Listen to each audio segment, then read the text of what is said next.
My millionaire husband abandoned me while pregnant, but he instantly regretted my father's call. I was 7 months pregnant, locked in my own bedroom, listening to my husband kick the door so hard I thought the wood would splinter.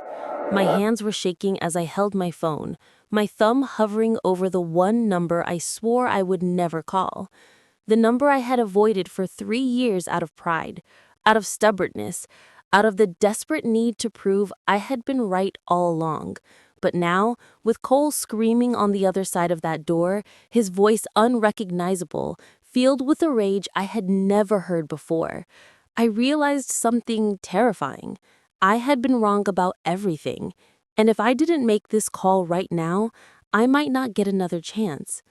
Before we dive in, tell us in the comments which city you're watching from, and don't forget to rate this story from 0 to 10 at the end. Now, let's continue. Let me take you back 3 years, back to when I thought I had it all figured out, back to when I was Layla Bennett, 28 years old, running my own interior design studio in Soho, Manhattan. My life was exactly what I had worked for. I had built my business from scratch, designing penthouses for hedge fund managers, waterfront estates in the Hamptons, sprawling mansions in Greenwich. My client list read like a Forbes directory, and I loved every second of it. I had grown up watching my father, Richard Bennett, build his real estate empire from the ground up.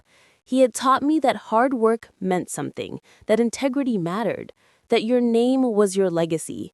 I wanted to make him proud, but I also wanted to do it my way, so I carved out my own path in the design world, and I was good at it. Really good. That November evening, I was at a charity gala at the plaza. One of my clients had invited me, some fundraiser for childhood literacy. I wore a midnight blue dress, had my portfolio ready for networking, and honestly, I was just planning to make an appearance and leave early. I had a presentation the next morning for a client in Westchester. Then I met Cole Harrington. He was standing near the bar, tall, sharp jawline, wearing a perfectly tailored Tom Ford suit that probably cost more than most people's monthly rent. He had this confidence about him, the kind that made you look twice. When he smiled at me, it felt like the entire room dimmed, and he was the only thing in focus. He introduced himself as a financial consultant, working with high net worth clients on investment strategies and wealth management. He talked about markets and opportunities with this intensity that was magnetic. He asked about my work, and when I told him about my design studio, he didn't do that thing most men did, pretending to be interested while clearly thinking about something else. He actually listened. He asked questions. He wanted to know about my vision, my challenges, my dreams. We talked for 2 hours straight. By the end of the night, he had my number, and I had this fluttering feeling in my chest that I hadn't felt in years. The courtship was like something out of a movie. Cole sent flowers to my studio with handwritten notes. He took me to Daniel, to La Bernardine, to places I had heard about but never experienced.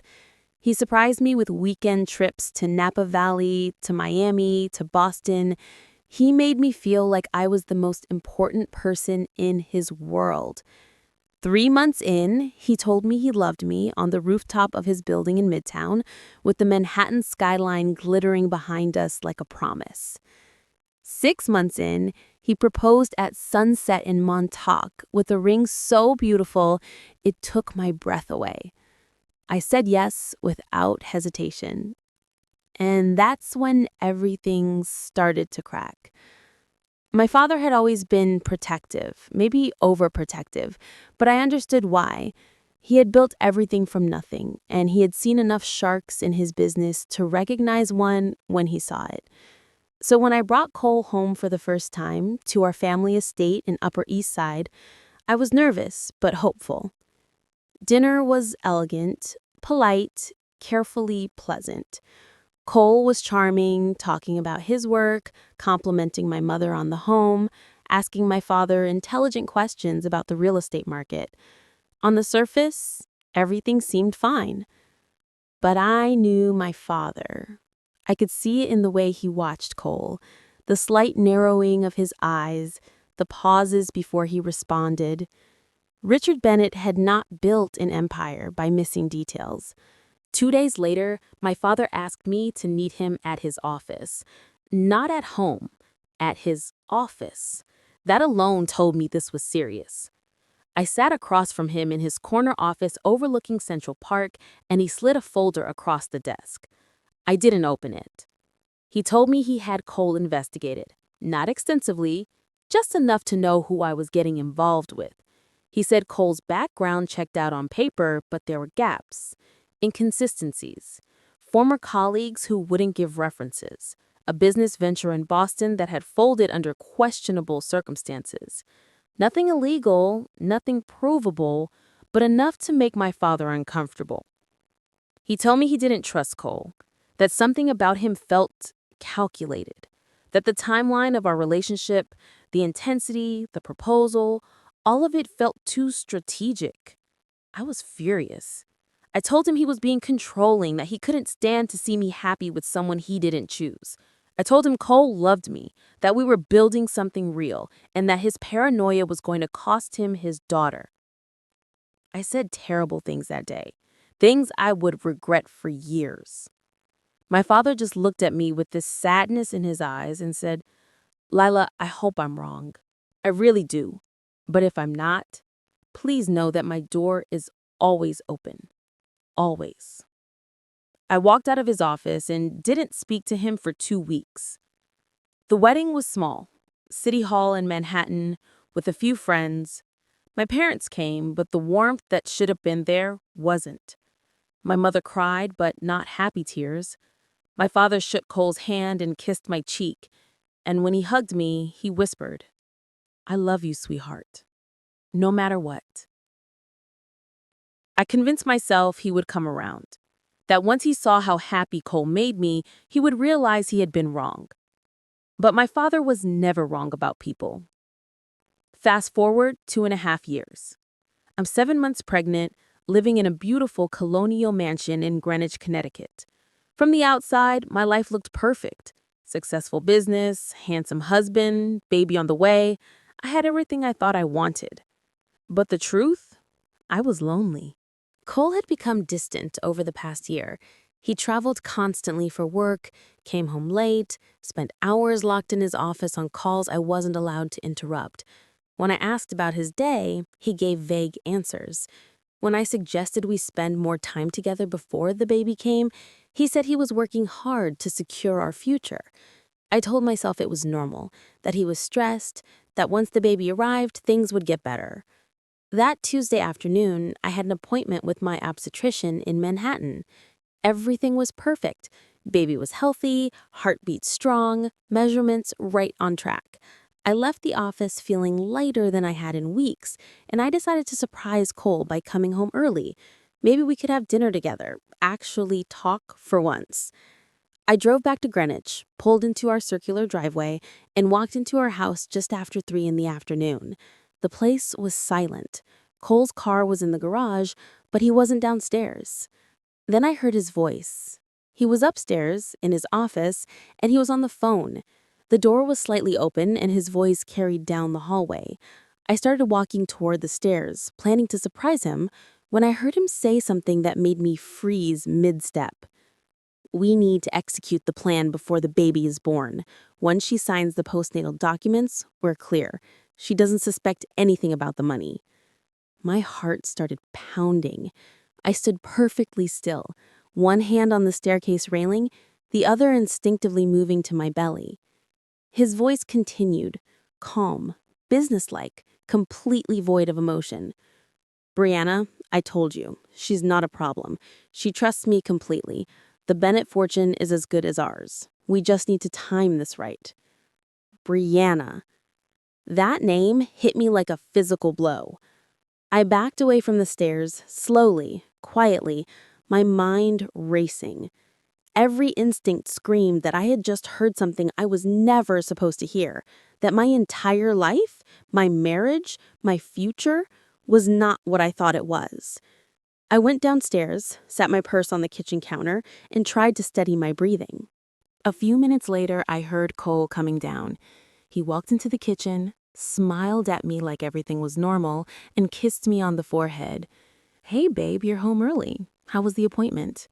His voice was warm, affectionate, exactly like the man I had married. But now I heard it differently.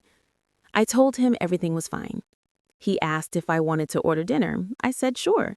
He went back upstairs to finish some work, and I stood there in our massive designer kitchen, surrounded by the life I had built, and realized I didn't know this man at all. I waited until I heard the shower running upstairs. Then I went looking for the truth. Cole's phone was on the nightstand. He always left it there when he showered, supremely confident that I would never invade his privacy. And for 2.5 years, I hadn't. But that ended today. I knew his passcode. I had seen him enter it 100 times, though he didn't know I was paying attention. My hands were shaking as I unlocked the screen. I told myself I would just check his recent calls, see who Brianna was, maybe put my paranoia to rest. But what I found destroyed everything. The Messages app was right there, and at the top of the list, Brianna Voss. I opened it. The first thing I saw was a photo. Brianna, beautiful, blonde, probably late 20s, wearing lingerie in what looked like a hotel room. The message below it from Cole, sent 3 days ago: "Can't wait to see you this weekend. I miss every inch of you." I felt like I couldn't breathe. I scrolled up and up and up.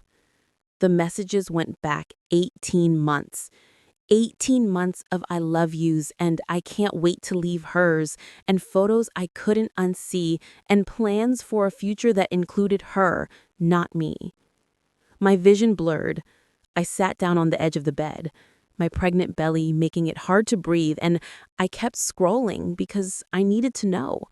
I needed to understand how deep this went. And then I found the real messages. There was a group chat: Cole, Brianna, and someone named Marcus Chen. The header read, "VH Consulting Strategy." I opened it. The first message that caught my eye was from Brianna, dated 4 months ago. "Did you get her to sign the investment authorization yet?" Cole's response: "Not yet. I need to wait until after the baby. She'll be vulnerable, overwhelmed. That's when I'll bring her the documents. She won't even read them." Marcus: "And you're sure the Bennett Trust can't trace this back?" Cole: "Richard set up the trust to protect Layla, but once she signs spousal financial consent, I have access to the secondary accounts. By the time anyone realizes, we'll have moved the funds offshore. The company is clean, untraceable." Brianna: "I still think we should accelerate. What if she gets suspicious?" Cole: "She won't. Layla is too trusting, too naive. She thinks I married her for love. The pregnancy was just insurance. If the marriage falls apart, I get alimony and child support from the Bennett fortune either way." I read that message 3 times. The pregnancy was just insurance. My hand moved to my stomach, to the baby girl I was carrying, the daughter I already loved more than anything, and I realized she had never been wanted. She had never been his dream. She was a tool, a bargaining chip, a way to guarantee access to money that was never his. I kept reading, my heart breaking with every word. There were attachments, legal documents, articles of incorporation for a company called Voss and Harrington Consulting, LLC, financial projections showing how they plan to funnel money from Bennett accounts into their private venture, contracts that Cole intended to have me sign, probably while I was sleep-deprived and recovering from childbirth, thinking I was just handling routine financial paperwork for our family. There were messages about how Cole found me charming at first but had grown tired of playing the devoted husband, how Brianna was his real partner in business and in life, how they were planning to disappear together once the money was secured, leaving me to raise our daughter alone while they lived off my family's fortune somewhere warm and extradition-free. Every word was a knife. I heard the shower turn off. I quickly took photos of the most damning messages with my own phone, sent them to my email, then put his phone back exactly where I found it. Cole came out of the bathroom in his robe, toweling his hair, completely relaxed. He looked at me sitting on the bed and smiled. "You okay, babe? You look pale." I stared at him. This man I had loved. This man I had defended to my father. This man whose child I was carrying. And I saw a complete stranger. I didn't answer his question. I just kept staring, and I could feel something building inside me. Not rage, not tears. Something colder, something final. Cole's smile faded. "Layla, what's wrong?" I stood up slowly, my hand still on my belly, and I said the words that I knew would change everything. "I read your messages, Cole, all of them. I know about Brianna. I know about the company. I know about the plan." The color drained from his face. For 3 seconds, he said nothing. Then he tried to smile, tried to laugh it off. "Babe, what are you talking about? What messages?" "Don't," I said, my voice steady now, cold. "Don't insult me by lying. I saw everything. The affair, the fraud, the entire scheme to steal from my family. I know you never loved me. I know our daughter was just part of your plan." He stared at me, and I watched his brain work, trying to calculate his next move. Then he switched tactics. His face crumbled. He moved toward me, hands out, voice breaking. "Layla, please, let me explain. Yes, I make mistakes. Yes, I got involved with Brianna, but it was a mistake, I swear. I was lonely. I was stressed. I wasn't thinking clearly. But I love you. I love our baby. Please don't do this." I stepped back.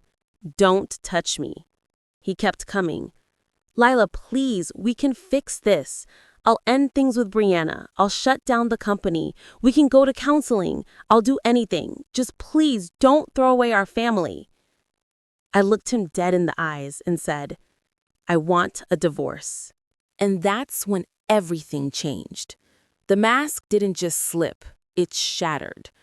Cole's face went from desperate to blank in half a second. His eyes turned cold, calculating, and for the first time since I met him, I saw who he really was. "You want a divorce?" He laughed, but there was no humor in it. "Do you have any idea what you're about to do? You think you can just walk away? You think your father's lawyers can protect you?" I felt fear creep up my spine, but I held my ground. "Get out of my house, Cole." "Your house?" He stepped closer, and I instinctively backed up. "This house was bought with money I helped you access. That studio you're so proud of? Funded by investments I advised on.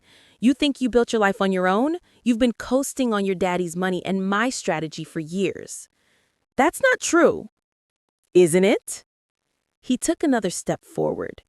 "You're nothing without me, Layla, and you're definitely nothing without the Bennett name. You think you're going to divorce me and walk away clean? I'll take half of everything. I'll drag this through court for years. I'll make sure you lose so much money in legal fees that your precious design studio goes under." I kept backing up until my back hit the wall. My hands were shaking, but my voice stayed steady. "I said, get out." He moved fast. Before I could react, he grabbed both of my arms, hard enough that I knew there would be bruises. His face was inches from mine, and his voice dropped to something lethal. "If you destroy what we've built, I will make your life a living hell. You understand me? I will take everything. I will make sure you never work in this city again. I will paint you as an unstable, paranoid pregnant woman who destroyed her marriage over nothing.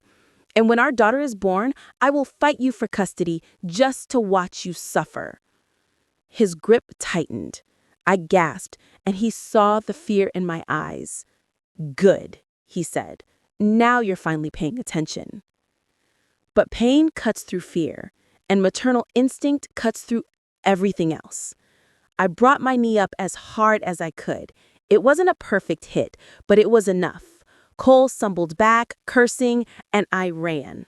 I made it to the bedroom and slammed the door, locking it just as he reached it. The pounding started immediately, "Layla, open this door!" I backed away from the door, my whole body shaking. The pounding got louder.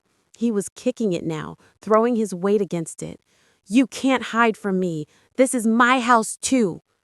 The door frame started to crack. And that's when I realized something that made my blood run cold.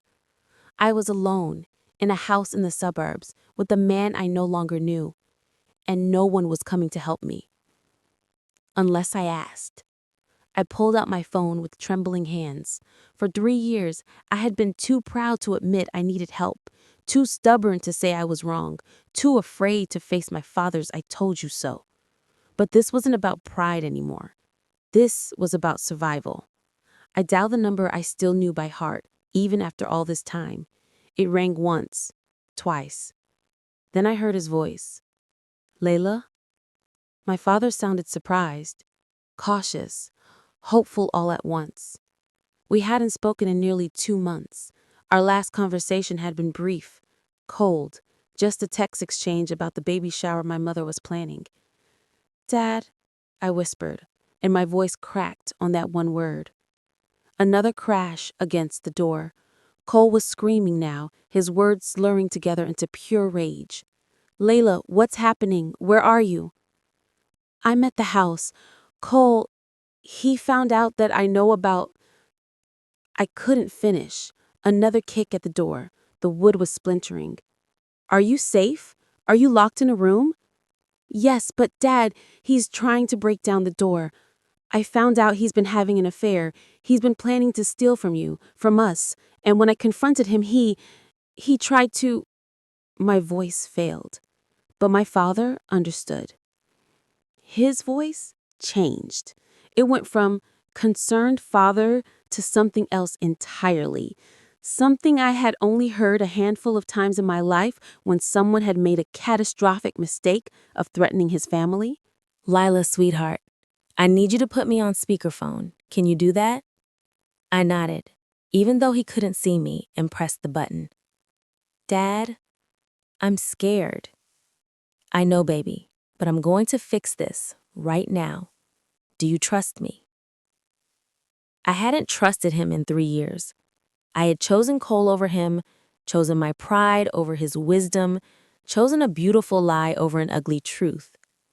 But in that moment, with my husband trying to break down the door to get to me and my unborn child, there was only one answer. Yes. Good. Now listen to me. You're going to be okay. I promise you. Just stay where you are. The pounding at the door continued. I could hear Cole on the other side, breathing hard, cursing. Then my father raised his voice. Not yelling, just projecting. Clear. Calm. Absolute. "Cole!" The pounding stopped. You could hear a pin drop in that house. Even through the door, even in his rage, Cole Harrington recognized the voice of Richard Bennett. My father continued, his tone conversational, but carrying the weight of every dollar, every connection, every ounce of power he had accumulated over 4 decades. "I want you to listen to me very carefully. You're going to step away from that door. You're going to walk downstairs, you're going to get in your car, and you're going to leave my daughter's home. Right now." I heard Cole's voice, shaky now, trying to recover. "Mr. Bennett, I don't know what Layla told you, but this is between me and my wife. This is a private matter." My father's laugh was soft, dangerous. "Private? You made this my business the moment you put your hands on my pregnant daughter. You made this my business the second you started planning to defraud my family. And you definitely made this my business when you decided to threaten the mother of my grandchild." Silence. "So here's what's going to happen," my father continued. "You're going to leave. Tonight. And if you ever, and I mean ever, touch Layla again, if you come within 100 feet of her, if you so much as send her a text message she doesn't want to receive, I will dedicate every resource I have to destroying you. And Cole, you have no idea what that means." I could hear Cole breathing on the other side of the door. My father wasn't finished. I built my empire from nothing. I know every lawyer, every judge, every prosecutor in this state. I know people you can't even imagine.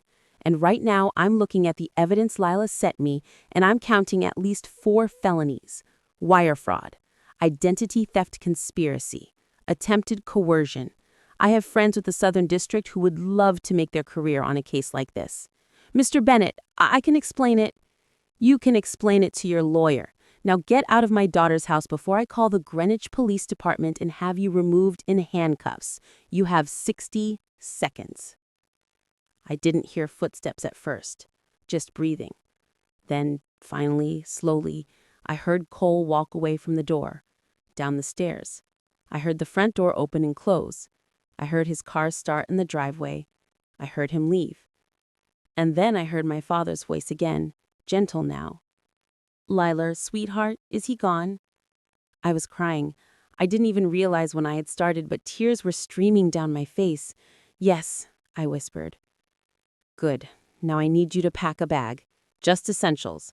Clothes, documents, anything important. I'm sending a car. It'll be there in 30 minutes. You're coming home." Home. The word broke something in me. Okay. "And Layla?" I heard his voice catch, just slightly. "I'm so sorry you had to go through this, but you're safe now. I promise. You and my granddaughter are safe. I love you, Dad. I love you too, sweetheart, more than you'll ever know." The car my father sent was a black SUV with a driver I recognized, Marcus, one of my father's longtime security personnel. He helped me pack, did a sweep of the house to make sure Cole hadn't come back, and drove me into Manhattan without asking a single question. My mother was waiting at the door when we arrived at the family estate. She didn't say, "I told you so." She didn't say anything. She just pulled me into her arms and held me while I cried 3 years' worth of tears. That night, I slept in my childhood bedroom, and for the first time in months, I felt safe. The next morning, my father sat me down in his office. He had already been up for hours, making calls, assembling a team. On his desk were folders, documents, and a legal pad covered in notes. He looked at me with those sharp, serious eyes and said, "I need to know if you want me to handle this or if you want to handle it yourself. Either way, I support you. But if you want me to protect you and your daughter, I need you to trust me completely. No holding back." I didn't hesitate. Handle it. Within 24 hours, Cole Harrington's life began to unravel. My father's lawyers filed for an emergency restraining order and divorce simultaneously. By noon that day, Cole was legally prohibited from contacting me or coming within 500 feet of any property I occupied. But that was just the beginning. My father had spent the night having his investigators dig into every corner of Cole's life, and what they found was even worse than I had imagined. The company Cole and Brianna had created, Voss and Harrington Consulting LLC, wasn't just the plan, it was already operational. They had been using Cole's position and my name to solicit investments from people in our social circle, promising returns on ventures that didn't exist. It was a classic Ponzi scheme in its early stages. My father handed this information to the Securities and Exchange Commission and the FBI. By the end of day 2, federal investigators had frozen the company's accounts and opened a formal investigation. But my father didn't stop there. Cole worked for a prestigious consulting firm in Midtown, one that prided itself on discretion and integrity. My father happened to know 2 members of the board personally. He made a single phone call, explained the situation, and suggested they might want to review Cole's recent activities and client interactions. Cole was fired by the end of the week. His reputation in Manhattan's financial circles, the network he had spent years cultivating, evaporated overnight. Word spread fast in those communities. People talked. And when they learned that Cole Harrington had been running a fraudulent scheme and was under federal investigation, every door that had been open slammed shut. Country club memberships were revoked. Invitations dried up. Contacts stopped returning calls. By 72 hours, Cole had gone from successful financial consultant living in Greenwich to unemployed, under investigation, and facing potential criminal charges. My father made sure of it. But the worst was still coming. Cole had lost everything: his job, his reputation, his access to the life he had worked so hard to infiltrate. But in his desperation, he convinced himself that he still had one thing left: Brianna. In his mind, they were partners, lovers. They had built this plan together. She had told him she loved him. They had a future. So on day 4, broke and desperate, he drove into Manhattan in the used Honda he had bought after his Porsche was repossessed. He showed up at Brianna Voss's apartment building in Tribeca, a luxury high-rise with a doorman who looked at him like he was lost. He told the doorman he was there to see Brianna Voss. The doorman called up, and to Cole's relief, she said to send him up. He took the elevator to the 14th floor, his heart pounding. In his mind, this was it. This was where they would regroup, figure out a new plan, weather the storm together. Because they loved each other. Because that, at least, had been real. He knocked on her door. She opened it almost immediately. Brianna Voss was stunning, as always. Hair perfectly styled, makeup flawless. Wearing an expensive cashmere sweater and designer jeans. She looked like she had just stepped out of a magazine. She looked at Cole, standing there in his rumpled jacket and 3-day stubble, and her expression didn't change. No sympathy, no warmth. Just cool assessment. Cole tried to smile. "Bree, thank God. I've been trying to reach you. We need to talk. Everything's falling apart, but we can fix this. We just need to—" She held up one hand. "Stop." He stopped. She stepped back from the doorway slightly, not inviting him in, just giving herself space.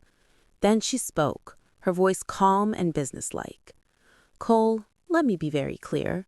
The plan we had was contingent on the one thing: access to the Bennett fortune. That was the entire point.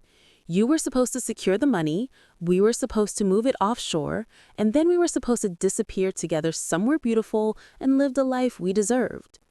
She paused, looking him up and down. "But you didn't secure the money. You got caught. You got emotional. You got sloppy. And now, not only do we not have the Bennett fortune, you've got federal investigators looking into our accounts, my name attached to your mess, and absolutely nothing to offer me." Cole felt his world tilt. "Brianna, I love you. This was never just about the money for me. I thought—" She cut him off with a laugh, a real, genuine laugh that sounded like breaking glass. "You thought what? That I was in love with you?" She shook her head. "Cole, you were useful, charming, decent-looking, good at playing the devoted husband. You had access to old money through Layla, and you were ambitious enough to go along with the plan. That's all you ever were." He reached for her hand. She pulled back like he was contagious. "The arrangement was simple," she continued. "You get the money, I help you hide it, we split it and disappear. But there's no money, so there's no arrangement, and there's definitely no us." Cole's voice cracked. "But all those messages, the trips, the things you said, were part of the job." She said it so casually, like she was discussing the weather. "I needed you motivated. I needed you to believe we had a future so you'd follow through. And honestly, you were easy. A few compliments, some good sex, and you were completely hooked." He felt tears stinging his eyes. "You can't mean that." "I do." She glanced at her watch, a Cartier that probably cost more than his car. "And now I need you to leave. I have actual plans tonight with someone who can actually afford to take me somewhere nice." Cole stood there, frozen, unable to process what he was hearing. This woman he had risked everything for. This woman he had betrayed his wife for. This woman he thought he loved was looking at him like he was nothing. "Brianna, Please. She sighed, like he was a chore. Cole, I'm going to say this one last time. We had a business arrangement. It failed. You're broke. You're under investigation. And you have nothing I want. So take whatever dignity you have left and go. But there is no we. There never was. She stepped back into her apartment, her hand on the door, and then she looked him in the eyes one last time and said the words that destroyed him completely. The deal was for the Bennett money, Cole. No money, no us. It's really that simple. And then she closed the door. Not a slam, not angry, just a smooth, final, decisive close. Click. The lock turned. Cole stood there in the hallway of a building he could no longer afford to visit, staring at a closed door, and felt everything inside him collapse. He had lost his wife, his daughter, his career, his reputation, his future. And now, the woman he had thrown it all away for had just closed the door in his face and told him he had never mattered at all. He sank down against the wall and put his head in his hands. And for the first time in his life, Cole Harrington understood what it meant to have nothing. While Cole's world burned, mine began to heal. Moving back into my parents' home wasn't easy. I had spent 3 years trying to prove I didn't need them, that I could make my own choices, live my own life. Coming back felt like admitting defeat. But my father set me down that first week and said something I'll never forget. Asking for help isn't weakness, Layla. It's wisdom. And admitting you were wrong about someone isn't failure. It's growth. You didn't fail. He did. And now you get to rebuild. So I did. The divorce proceedings were swift and brutal. Cole tried to fight for alimony, for assets, for anything he could get. But my father's lawyers were better, and the evidence of Cole's fraud made it impossible for him to claim he deserved anything. The prenup I had insisted on, against Cole's protest, held up perfectly. He left the marriage with exactly what he came in with: nothing. I sold the Greenwich house. I couldn't stand to be there anymore. Couldn't walk through those rooms without remembering the man I thought I had married. The sale went through quickly. A young family from Boston who loved the property and had no idea about its history. I stayed with my parents through the rest of my pregnancy. My mother and I grew close again, spending afternoons preparing the nursery, talking about everything and nothing. And my father, my wonderful, protective, I told you so father, never once said those words. He just showed up. Every doctor's appointment, every ultrasound, every moment I needed him. 3 weeks before my due date, he asked if we could talk. We sat in his study, the same room where he had warned me about Cole 3 years earlier, and he pulled out a small velvet box. Inside was a key. "It's to a townhouse in Brooklyn Heights," he said. "4 bedrooms, renovated last year, beautiful light for your design work. I was going to give it to you as a wedding present, but, well," he smiled sadly. "Consider it a fresh start present instead." I tried to protest. He stopped me. "Layla, I'm a wealthy man, but my wealth means nothing if I can't use it to protect and provide for the people I love. Let me do this. Let me give you and my granddaughter a safe place to begin again." I moved into that townhouse 2 weeks later. It was perfect. Hardwood floors, exposed brick, huge windows overlooking tree-lined streets. It felt like home immediately. And on a cold February morning, in a private room at Mount Sinai, with my mother holding one hand and my father holding the other, I gave birth to a beautiful, healthy baby girl. I named her Grace. Grace Eleanor Bennett. Not Harrington. Bennett. When they placed her in my arms for the first time, I looked down at her perfect little face and made her a promise. I would never let anyone make her feel like she was anything less than wanted, loved, and enough. I would raise her to be strong, to trust her instincts, to know her worth. I would teach her that people who truly love you don't manipulate you, don't use you, don't hurt you. And I would make sure she knew her grandfather, the man who had saved us both. The first year after Grace was born was hard. I won't pretend it wasn't.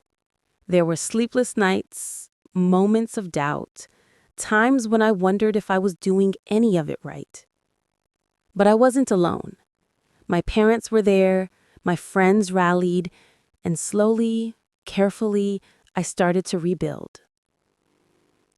I reopened my design studio 6 months after Grace was born. I had kept a few key clients during the pregnancy, and word had spread about what Cole had done. Surprisingly, instead of damaging my reputation, it seemed to strengthen it. People respected that I had walked away, that I had chosen my dignity over a comfortable lie.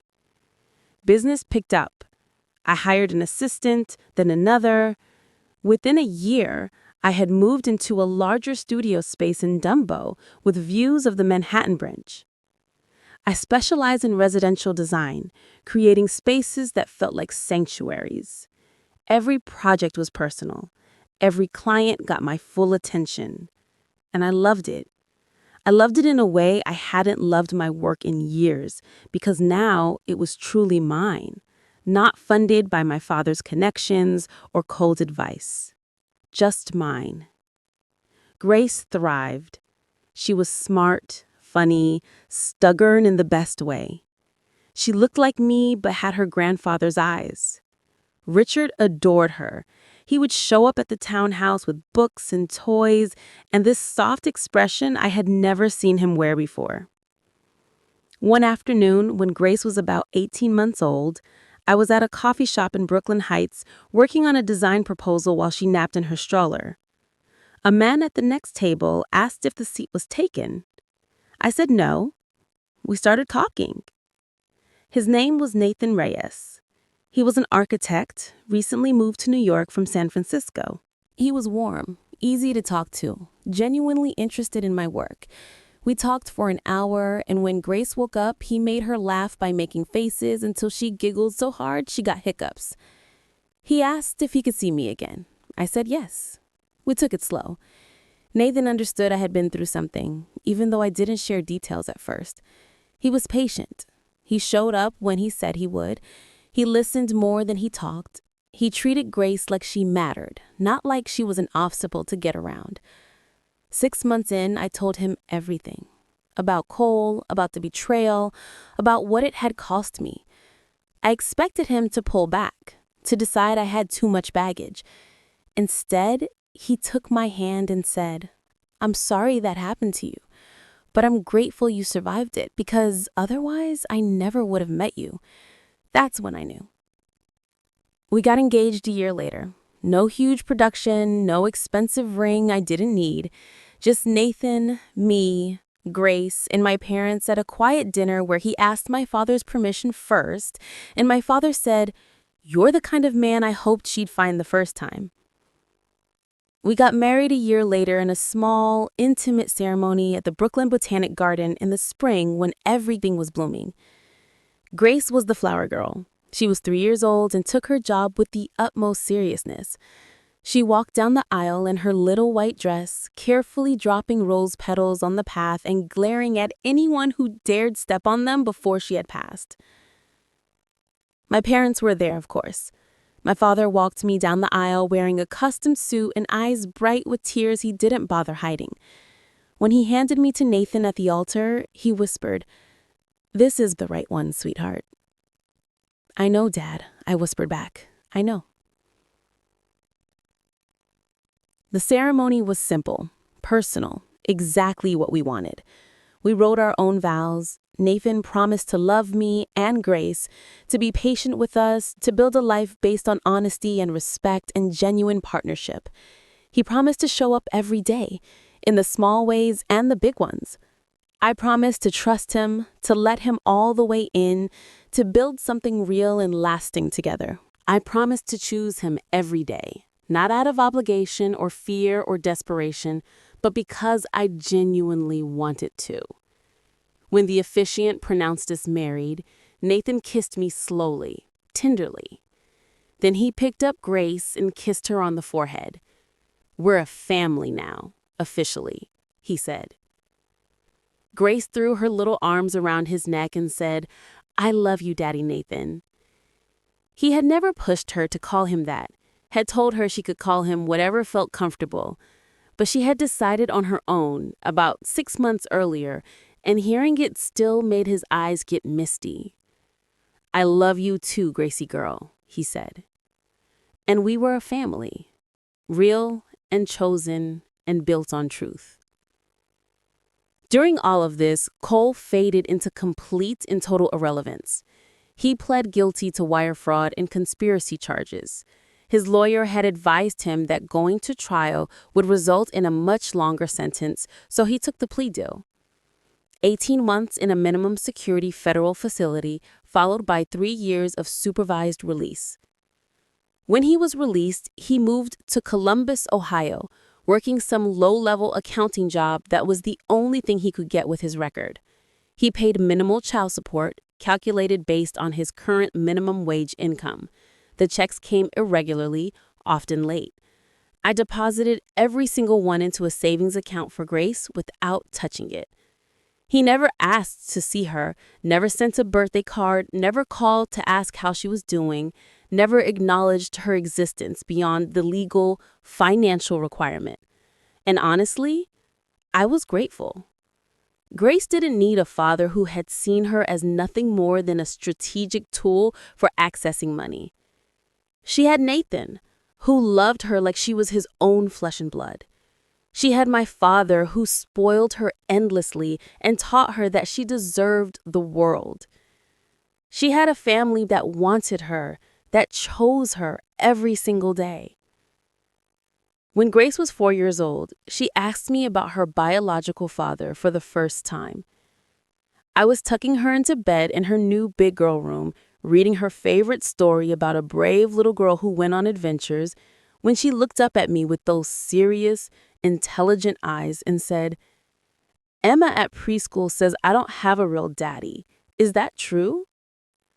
My heart clenched painfully. "You have a daddy who loves you very, very much," I said carefully, stroking her hair. "Nathan is your daddy. He chose to be your daddy because he loves you so much. But Emma says I have another daddy, one from before Daddy Nathan." I took a deep breath, choosing my words carefully. "That's true, sweetheart. Before Nathan, there was another man. But he made some very bad choices, and he's not part of our family anymore. And that's okay, because families come in all different shapes and sizes. What matters is love, not biology. Daddy Nathan loves you, and Papa Richard loves you, and I love you more than anything in the whole world." She thought about this for a long minute, her little face serious. "Do you think he misses me? The other one?" The question absolutely broke my heart. "I don't know, baby, but I know that you are so, so loved by the people who are here, by me and Daddy Nathan and Papa Richard and Grandma Helen. We all love you so much." She nodded, satisfied with that answer, and snuggled deeper into her pillow. "I love you too, Mama." I kissed her forehead and turned off the light, and I thought about how Cole had absolutely no idea what he was missing. This incredible, brilliant, funny, loving little girl was growing up without him, and it was entirely his own fault. His loss, our gain. By the time Grace started kindergarten, my life had transformed so completely, I sometimes barely recognized myself from the woman I had been 5 years earlier. My design business was thriving beyond anything I had imagined. We had just landed a contract to design the interiors for an entire luxury residential building in Tribeca, 30 units ranging from studios to 4-bedroom penthouses. Ironically, it was only 3 blocks from where Brianna Voss's apartment building stood. I thought about that when I signed the contract, thought about how I was succeeding in the very neighborhood where Cole had been completely destroyed. The universe really did have a sense of humor. Nathan and I bought a weekend house upstate in the Catskills, a beautiful old farmhouse with 10 acres of land where Grace could run and play and explore. We spent summers there, teaching Grace to swim in the lake, hosting my parents for long weekends, building the kind of happy family memories I wanted her to carry with her always. My relationship with my father had deepened into something more profound than just parent and child. We were genuine friends, partners. He started consulting me on design decisions for his real estate development projects, valuing my professional opinion. We had lunch once a week, just the two of us, talking about business, about Grace's latest adventures, about life and philosophy, and everything in between. One afternoon, sitting in his office overlooking Central Park, he said something that has stayed with me. "You know, Layla, I spent 3 years watching you suffer with Cole, and there was nothing I could do about it. I had to watch you defend him, push me away, make choices I knew would hurt you. It was the single hardest thing I've ever done in my entire life. Harder than building this company from nothing, harder than any business challenge I've ever faced." He looked at me with those sharp, loving eyes that had seen so much. "But seeing you now, seeing the life you've built, the mother you've become, the strength you found in yourself, I realized something important. You needed to go through that experience, not because you deserved it, because you absolutely didn't, but because you needed to learn that you could survive it. And now you know. You know you can survive anything. You know your own strength in a way you never would have otherwise." I reached across the desk and took his hand. "I couldn't have survived it without you, Dad. Without you answering that call." He squeezed my hand firmly. "You would have found a way. You're stronger than you know, but I'm profoundly glad you didn't have to do it alone." On Grace's 5th birthday, we threw a party in Prospect Park. Nothing elaborate or over the top, just a simple picnic with her friends from kindergarten, homemade cupcakes, classic party games, laughter echoing across the grass. I watched her running around with her friends, her dark hair flying behind there in the sunshine, her laugh bright and uninhibited and full of pure joy. Nathan was playing an enthusiastic game of tag with the kids, letting them catch him and pretending to be dramatically defeated. My parents were sitting on a blanket nearby, my mother arranging fruit and cheese, my father watching Grace with that impossibly soft expression he always wore when she was around. And I thought about the woman I had been exactly 5 years ago, pregnant, terrified, locked in a bedroom while her husband pounded on the door and screamed threats, calling her father in desperation, not knowing if he would even answer after years of distance. That woman felt like a complete stranger now.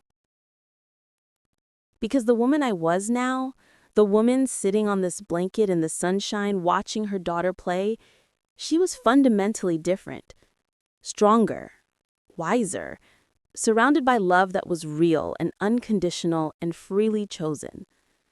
Cole Harrington had tried to destroy me. He had lied systematically, manipulated ruthlessly, stolen deliberately, threatened violently. He had planned meticulously to take everything I had and leave me with nothing. But he had failed completely. Because you can't truly destroy someone who refuses to stay broken. And I had refused. I had gotten back up, I had called for help when I needed it, I had fought back intelligently and decisively. I had rebuilt my life piece by careful piece. And now, watching my daughter blow out her birthday candles, surrounded by people who loved her genuinely and completely and unconditionally, I realized something profound. Cole hadn't actually taken anything from me that mattered. He had given me something invaluable instead.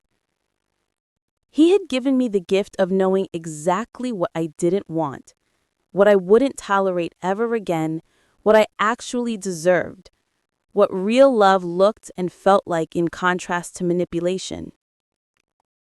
And in doing that, In being so completely awful, he had cleared the path for everything good that came after. Grace ran over to me, cupcake frosting smeared across her face in a rainbow of colors, and climbed into my lap with complete trust. "Did you make a wish, baby?"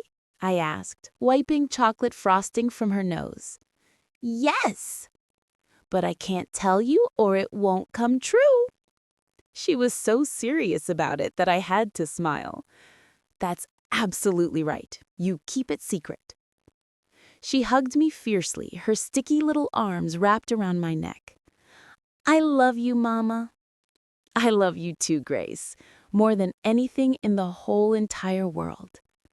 Nathan joined us on the blanket, and Grace immediately demanded he lift her onto his shoulders so she could see everything from up high. As I watched them walk toward the playground together, my father moved to sit beside me on the blanket. "You did really good, kid," he said quietly, watching his granddaughter giggle from her perch on Nathan's shoulders. "We did good," I corrected gently. "All of us, together." He put his arm around me and we sat there in comfortable silence, watching Grace swing higher and higher, her laughter carried on the warm breeze. And I thought about karma, how Cole had lost absolutely everything he had tried to steal: his career, his reputation, his freedom, his future, his dignity. How Brianna had closed the door literally in his face and moved on without a second thought. How he was living somewhere in the Midwest in complete obscurity, alone and irrelevant, exactly what he deserved.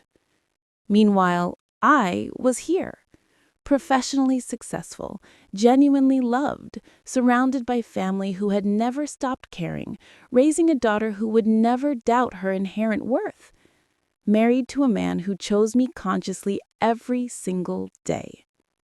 The universe had balanced the scales perfectly. Not through revenge, though I won't lie and pretend there wasn't some deep satisfaction in knowing Cole had lost everything, but through something infinitely better than revenge. Through giving me the life I was always meant to have, the life I would have completely missed if I had stayed in that golden cage with a man who saw me as nothing more than a key to someone else's fortune. Grace called out from the swings, her voice bright with joy. "Mama, Papa, Daddy Nathan, watch me go really high." I waved, smiling so wide my face hurt. And I realized with perfect clarity that this, right here, right now, was absolutely everything. Not the townhouse or the successful business or the material comfort. This, my daughter's unrestrained laughter, my husband's patient love, my father's quiet pride, my mother's gentle wisdom. This chosen family built on truth and respect. This was the real victory. This was karma working exactly as it should. And it was sweeter than anything Cole Harrington had ever tried to take from me. The universe is patient, but it always, always collects its debts. Don't forget to subscribe to the channel for more stories. See you next time.